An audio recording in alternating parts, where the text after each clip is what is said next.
Hello friends, I hope you and your families are doing good. I am Priyanka Purohit from Shadi Samriddhi Guidance SSG.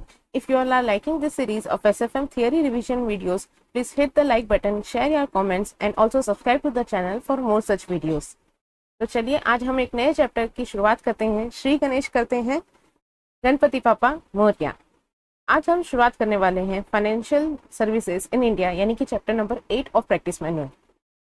तो इसमें सबसे पहला question आता है what is credit rating. तो credit rating का मतलब क्या होता है? It is a symbolic indication. Symbolic मतलब ये सिंबल्स में रिप्रेजेंट होता है और बताता है करंट ओपिनियन। सिर्फ करंट वर्ड पे ध्यान देना, आपको करंट ओपिनियन बताता है इसके बारे में कि रिलेटिव कैपेसिटी या कैपेबिलिटी क्या है कोई भी कॉर्पोरेट एंटिटी की कि वो अपने debt obligation in time fulfil कर देगा, सर्विस कर देगा। यानी कि जो भी उसने लोन ले रखा है वो टाइमली उसकी क्रेडिट वर्दीनेस भी बताता है, वो टाइमली उसकी कैपेबिलिटी बताता है कि वो हाँ लोन लेता है ये बंदा और ये अपनी जो लाइबिलिटी है वो टाइम पे चुका भी देता है बराबर बिना डिफॉल्ट के। तो यहाँ पे कॉर्पोरेट एंटिटी की बात हो रही तो हम कंपनी के हिसाब से बोलेंगे कंपनी लोन लेती है और अपने डेट सारे ऑब्लिगेशन इन टाइम फुलफिल कर देती है विदाउट डिफॉल्टिंग।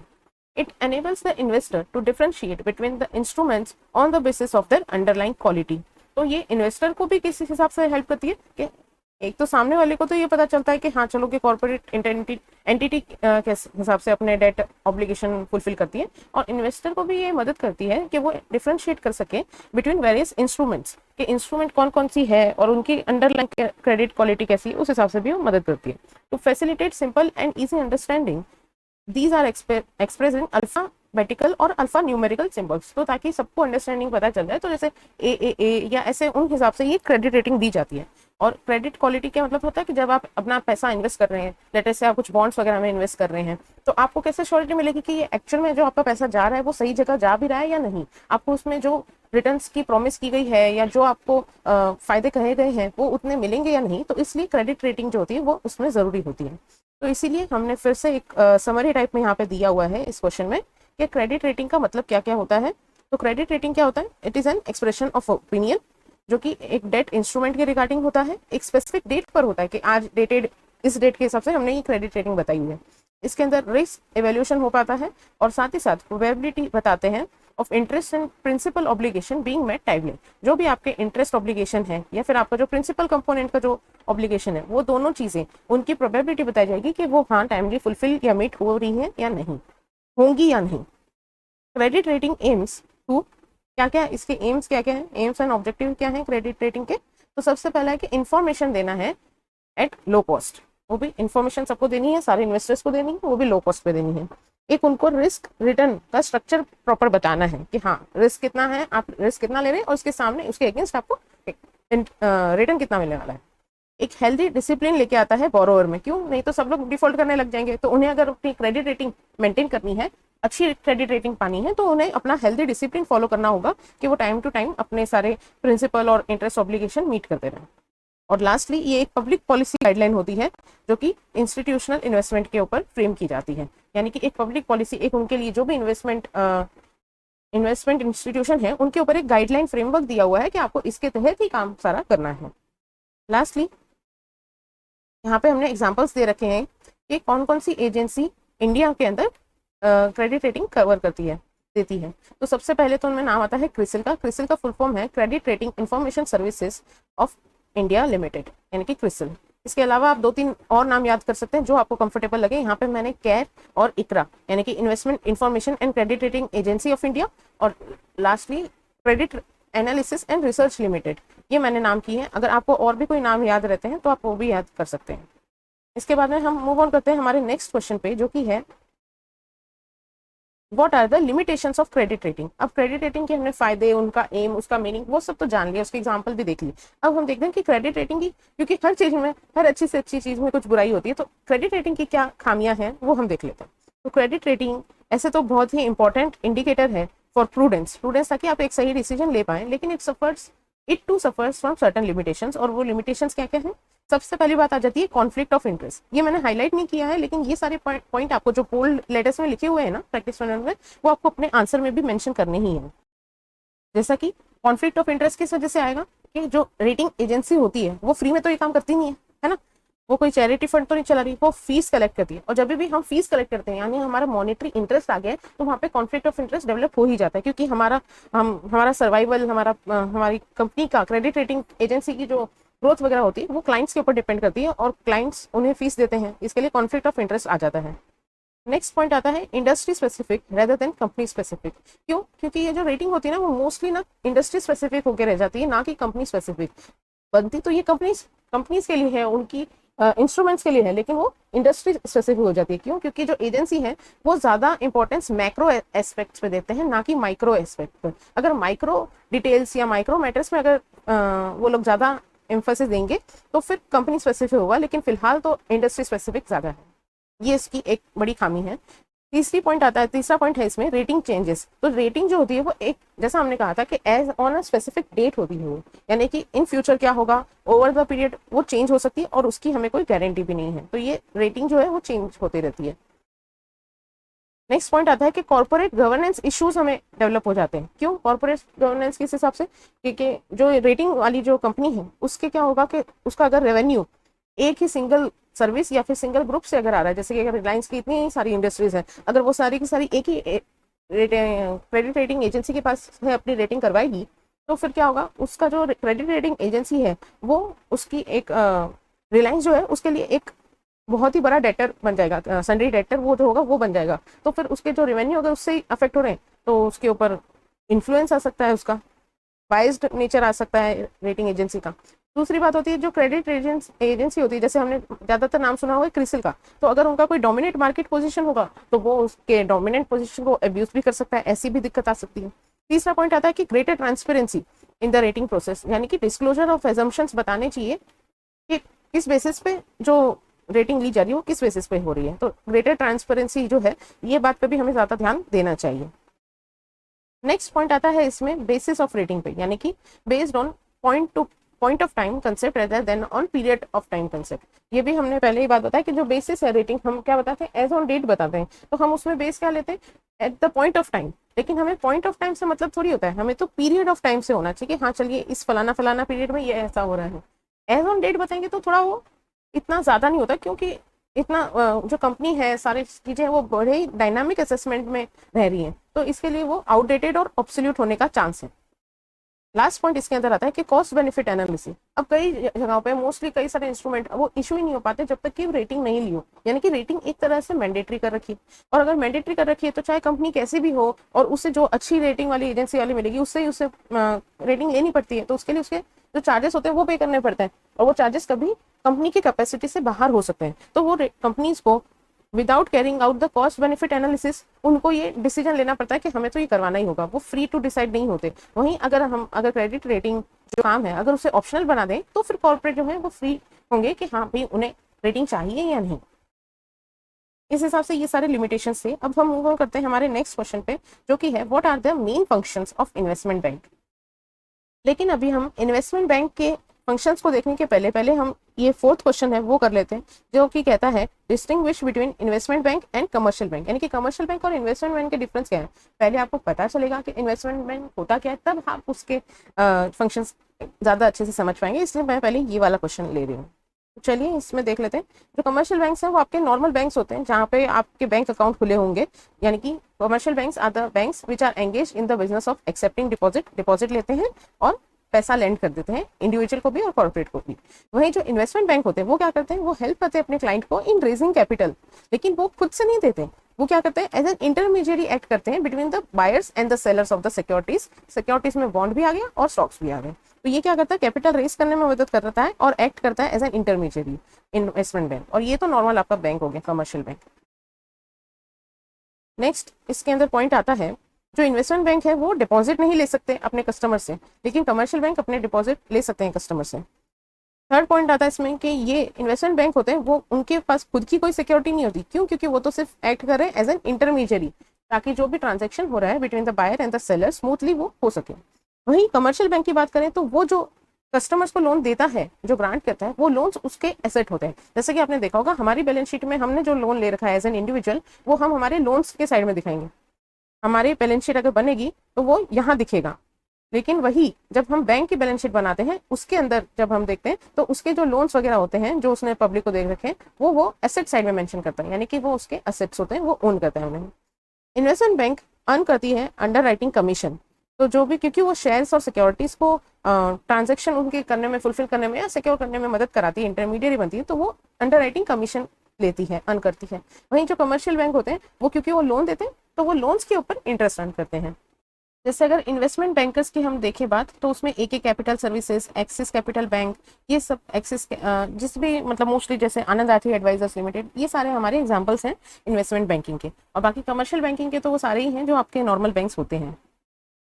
तो अब हम हमारा थर्ड क्वेश्चन करते हैं जो कि है इन्वेस्टमेंट बैंकिंग के फंक्शन, क्योंकि अब हम जानते हैं कि एक इन्वेस्टमेंट बैंकिंग के एक्चुअल क्या उसका काम होता है, तो अब हम उसके मेन फंक्शंस के ऊपर नजर डालते हैं। सबसे पहले वो काम करता है अंडर राइटिंग का, यानी कि जब भी कैपिटल रेस करना होता है कोई भी कंपनी को, तो वो अंडर राइटिंग का काम जो होता है, अंडर राइटिंग का फंक्शन होता है, वो इन्वेस्टमेंट बैंकिंग कर लेता है। यानी कि जब भी अगर इन्वेस्टमेंट पर्टिकुलर स्टॉक्स वगैरह हैं, अगर वो सेल नहीं हुई या कुछ पर्टिकुलर अंडरटेकिंग वो ऑलरेडी होल्ड कर लेता है, इसे हम अंडर राइटिंग कहते हैं। नेक्स्ट पॉइंट आता है कि मैनेजिंग एन IPO। तो जब भी इनिशियल पब्लिक ऑफर होता है, कभी भी कोई कंपनी लेके आती है, तो उसके अंदर कई सारे काम रहते हैं, जैसे कि मैनेजर्स को हायर करना रहता है कि वो इशू करें, और ड्यू डिलीजेंस हमें करता रहना चाहिए कि हाँ भाई हम जो IPO में जा रहे हैं वो सही भी है या नहीं, और मार्केटिंग भी का भी इशू रहता है। तो ये सारे काम जो इनिशियल पब्लिक ऑफर को कैसे इशू करना है, तो उसकी मार्केटिंग कैसे होगी, ये सारे काम कौन करते हैं, मैनेजिंग एन IPO। ये भी इन्वेस्टमेंट बैंकिंग के ही फंक्शंस में आता है। नेक्स्ट पॉइंट इसमें आता है कि इशू ऑफ डेट। तो जब भी किसी कंपनी को कैपिटल की रिक्वायरमेंट होती है, तो वो पब्लिक से मांग सकता है पैसा इंस्टेड ऑफ इक्विटी, और ये भी काम उसे करने में इन्वेस्टमेंट बैंकिंग जो होते हैं वो बहुत ही मदद करता है। नेक्स्ट इसमें एक हटके पॉइंट है, वो है follow on hiring of stock. तो ये आपको टर्म थोड़ा नया भी हो सकता है और ये आपको याद भी रखना है कि इसमें क्या होता है, follow on hiring of stock. एक कंपनी जो ऑलरेडी पब्लिकली ट्रेडेड है, लेकिन फिर भी वो क्या करेगी, अपने कुछ जो स्टॉक वगैरह है वो अगेन सेल करेगी टू द पब्लिक, और यही प्रोसेस का मतलब होता है फॉलो ऑन ऑफरिंग, यानी कि इसे हम सेकेंडरी ऑफरिंग के नाम से भी जानते हैं। नेक्स्ट पॉइंट आता है इसके अंदर मर्जर्स एंड एक्विजिशन। तो जब भी मर्जर्स एंड एक्विजिशन होता है किसी भी कंपनी का, तो उसके अंदर भी जो मतलब यानी कि एक्वायरर और टारगेट कंपनी के बीच में भी इंटरमीडिएट बनने का काम इन्वेस्टमेंट बैंकर कर सकता है, क्योंकि मर्जर एंड एक्विजिशन भी और कुछ नहीं बल्कि एक तरह से इन्वेस्टमेंट ही होता है कि आप दूसरी कंपनी को ओन कर लेते हैं और उसके साथ फिर आप ऑटोमेटिकली उसकी आपकी कंपनी की ग्रोथ हो जाती है। तो it is also a part और it is also a kind of investment only. Sales and trading, जब भी जो हाई नेटवर्थ इंडिविजुअल्स होते हैं या इंस्टीट्यूशन होते हैं, जैसे कि QIPs बोल दिया, क्वालिफाइड इंस्टीट्यूशनल बायर्स, और हाई नेटवर्थ इंडिविजुअल्स, तो ये सब जब भी कोई काम करना चाहते हैं तो इनके लिए भी जो इनको आइडियाज कौन बताएगा, और इनके जो बाइंग एंड सेलिंग के ट्रांजेक्शन होते हैं उसे भी ये फैसिलिटेट करने में, ऑर्डर वगैरह करने में ये काम करता है। नेक्स्ट पॉइंट आता है इसमें रिसर्च एनालिसिस का। तो रिसर्च एनालिसिस में क्या होता है कि ये स्टॉक्स और बॉन्ड्स जो भी हैं उनकी डिटेल्ड एनालिस्ट रिसर्च वगैरह करता है, उनकी स्टडी करता है, और इस हिसाब से ये रिकमेंडेशन भी देते हैं कि कौन से स्टॉक को हमें बाय करना चाहिए, किसे सेल करना चाहिए और किसे होल्ड करना चाहिए। नेक्स्ट पॉइंट इसमें आता है लास्टली प्राइवेट प्लेसमेंट का। सेकंड लास्ट पॉइंट है ये प्राइवेट प्लेसमेंट, यानी कि ऐसे तो हम मोस्टली पब्लिक में इशू करते हैं या पब्लिक को ऑफर करते हैं कि हाँ भाई आप शेयर सब्सक्राइब कर लें, लेकिन अगर हम कुछ प्राइवेट इन्वेस्टर्स को अगर ये ऑप्शन दें कि आप हमारे जो इक्विटी है या स्टॉक वगैरह हैं उन्हें सब्सक्राइब कर सकते हैं, तो उसे हम और कुछ नहीं बल्कि प्राइवेट प्लेसमेंट कहते हैं। तो ये काम भी जो होता है वो इन्वेस्टमेंट बैंकर अंडरटेक कर सकता है किसी भी कंपनी के लिए। और लास्ट पॉइंट इसके अंदर आता है फाइनेंशियल रीस्ट्रक्चरिंग। तो जब भी कंपनी के असेट्स जो हैं वो लेस देन उसके लाइबिलिटीज हो जाते हैं, यानी कि assets are less but liabilities is more, तो यानी कि वो अपने जो कैश ऑब्लिगेशन है वो फुलफिल नहीं कर पा रही, पे नहीं कर पा रही, और ऐसे सिचुएशन में कंपनी जो है वो इंसॉल्वेंसी के पाथ पर चलने लग जाती है। तो इसीलिए ऐसी कंपनी को वो रीस्ट्रक्चर करने में और कंटिन्यू कर सके वो अपना एग्जिस्टिंग बिजनेस, ये काम करने के लिए भी फाइनेंशियल रीस्ट्रक्चरिंग जो प्रोसेस होती है वो कैरी आउट होती है, और ये जो प्रोसेस है वो इन्वेस्टमेंट बैंकर जो होता है वो कैरी आउट कर सकता है। तो ये भी इसका एक मेन फंक्शन है। नेक्स्ट है क्वेश्चन नंबर 5 जो कि पूछ रहा है what is the meaning of NBFC। तो NBFC का मतलब क्या होता है, ये आपने कई जगह पढ़ा भी होगा, आपके लॉ वगैरह में, ऑडिट में भी ये आता है। तो NBFC का मतलब क्या होता है, नॉन बैंकिंग फाइनेंशियल इंस्टीट्यूशन। और ये सारी जो NBFC होती है वो रेगुलेट कौन करता है, क्योंकि ये काइंड ऑफ अ बैंक है लेकिन नॉन बैंक है, लेकिन कुछ कुछ जो फंक्शंस है वो बैंक के जैसे ही कैरी आउट करती है, इसीलिए ये भी जो रेगुलेटेड होती है वो RBI under the RBI act 1934 he regulated होती है। नेक्स्ट इसमें पॉइंट आपको लिखना है कि ये एनबीएफसी भी एक company registered under companies act 1956 या कह लीजिए 2013 होनी चाहिए, यानी कि एनबीएफसी यानी कि नॉन बैंकिंग फाइनेंशियल कंपनी आखिरकार है तो ये कंपनी तो कंपनीज एक्ट में रजिस्टर्ड है और एंगेज करती है इन बिजनेस, या तो लोन्स एंड एडवांसेस दे सकती है, ये acquisition of share stock securities bond सारी तरह के सिक्योरिटीज में हो सकती है, या फिर लीज हायर परचेज और इंश्योरेंस बिजनेस में भी ये जा सकती है। ये सारे काम तो ये कर सकती है। कौन कौन से काम? सबसे पहले बात आ गई कि लोन्स और एडवांसेस दे सकती है, एक्विजिशन ऑफ सिक्योरिटीज कर सकती है, तीसरा काम आता है लीजिंग हायर परचेज और इंश्योरेंस बिजनेस। लेकिन कौन से काम है जो ये नहीं कर सकती है? It does not include any institution whose principal business is that of agriculture activity. कोई भी एग्रीकल्चर एक्टिविटी में इंडल्ज नहीं हो सकती, वो उसका प्रिंसिपल बिजनेस नहीं हो सकता। कोई इंडस्ट्रियल एक्टिविटी में भी नहीं हो सकती। उसी तरह कोई सेल परचेज या कंस्ट्रक्शन ऑफ इमूवेबल प्रॉपर्टी में भी ये इंडल्ज नहीं हो सकती। तीन काम, एग्रीकल्चरल एक्टिविटी, इंडस्ट्रियल एक्टिविटी और cell purchase construction of immovable property, ये सारे काम एक एनबीएफसी नहीं कर सकती। They normally provide supplementary finance देती है अपने कॉर्पोरेट सेक्टर को, तो यानी कि प्राइमरी सोर्स तो नहीं लेकिन सप्लीमेंट्री जो फाइनेंस होता है वो ये प्रोवाइड करती है, क्योंकि प्राइमरी तो उनका बैंक से ही होता है। What are the different categories of NBFC? तो एनबीएफसी कितने तरह की होती है? तो तीन डिफरेंट कैटेगरीज है। सबसे पहला तो है लोन कंपनीज, दूसरी बात आती है इन्वेस्टमेंट कंपनीज। तो लोन और इन्वेस्टमेंट ये तो अब एकदम अपोजिट होगा, इस हिसाब से आप इनका नाम भी लिख देंगे। नेक्स्ट पॉइंट इसमें आता है कि असेट फाइनेंस कंपनी, यानी कि एक पर्टिकुलर असेट के लिए आपको फाइनेंसिंग की जरूरत पड़ रही है, तो उसके लिए भी आप इन्वेस्टमेंट बैंकिंग एनबीएफसी जो है उनके लिए पर्टिकुलरली बनी हुई रहती है। नेक्स्ट इसके अंदर पॉइंट है briefly explain the regulation of NBFC under the RBI act. तो आरबीआई एक्ट ने क्या क्या रेगुलेशंस वगैरह निकाल रखे हैं एनबीएफसी के लिए वो हमें पहले बताने हैं। यहाँ पे काफी सारे हैं, आपको जो याद रहे एटलीस्ट मेरे हिसाब से एटलीस्ट 6 to 8 पॉइंट्स आपको मिनिमम याद रखने ही चाहिए, जितने भी पॉइंट्स हो जो भी आंसर हो। तो सबसे पहले क्या बोलना है कि आरबीआई रेगुलेट करती है एनबीएफसी को थ्रू फॉलोइंग मेजर्स। उनमें से सबसे पहला तो क्या गया, मैंडेटरी रजिस्ट्रेशन। एनबीएफसी कोई भी काम कैरी आउट नहीं कर सकती जब तक कि वो अंडर सेक्शन I45I में रजिस्टर नहीं हो जाए। तो रजिस्ट्रेशन इज मैंडेटरी, वो कंपलसरी है, वो रिक्वायर्ड है। उसके बाद उनके पास एक मिनिमम नेट ओन फंड्स की क्राइटेरिया है कि उन्हें मिनिमम नेट ओन फंड्स होने ही चाहिए ताकि वो एनबीएफसी बन जाए। जो आरबीआई है वही ऑथोराइज करेगी कि वो पब्लिक से डिपॉजिट एक्सेप्ट कर भी सकती है या नहीं, क्योंकि कुछ कुछ एनबीएफसी ऐसी होती हैं जो पब्लिक से डिपॉजिट नहीं कर सकती और वहीं कुछ ऐसी होती हैं जो पब्लिक डिपॉजिट एक्सेप्ट कर भी सकती है। तो ये आरबीआई डिसाइड करेगा, आरबीआई ऑथोराइज करेगा। नेक्स्ट पॉइंट इसमें आता है कि ceiling of interest rate and public deposit. तो इनके ऊपर भी नॉर्म्स वगैरह, कितनी सीलिंग लिमिट होनी चाहिए, क्या मैक्सिमम लिमिट होगी, इंटरेस्ट रेट कितना वो चार्ज कर सकती है वगैरह वगैरह, ये सब कौन डिसाइड करता है? आरबीआई डिसाइड करता है, आरबीआई के रेगुलेशन डिसाइड करते हैं। आरबीआई प्रिस्क्राइब करती है कि पीरियड ऑफ डिपॉजिट कितना होगा, कितने समय तक के लिए वो डिपॉजिट रखना है, उसके ऊपर ही प्रूडेंशियल नॉर्म्स क्या क्या फॉलो होने हैं। इसके साथ इन्वेस्टमेंट पॉलिसी क्या होने वाली है वो भी आरबीआई जो है वो डायरेक्ट करती है। और आरबीआई कंडक्ट भी कर सकती है इंस्पेक्शन ऑफ सच कंपनी। जो भी कंपनी एनबीएफसी बनना चाह रही है या बन चुकी है उनके ऊपर भी इंस्पेक्शन करवाया जा सकता है आरबीआई के थ्रू। नेक्स्ट पॉइंट इसमें अंदर आता है कि क्या क्या पॉइंट्स कंसीडर्ड या फिर एग्जामिन रिपोर्ट करने चाहिए बाय द ऑडिटर। तो अगर कोई पॉइंट ऑडिटर को या किसी को सामने आ गया है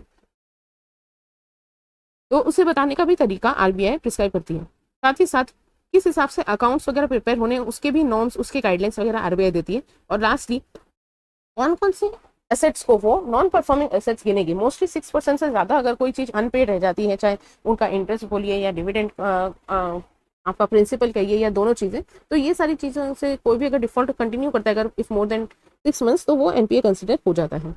इसके बाद में लास्टली पूछा गया है कि NBFC function similarly as bank, लेकिन देर आर फ्यू डिफरेंसेस। तो what are the difference between bank and NBFC? तो एनबीएफसी बैंक से किस हिसाब से अलग है?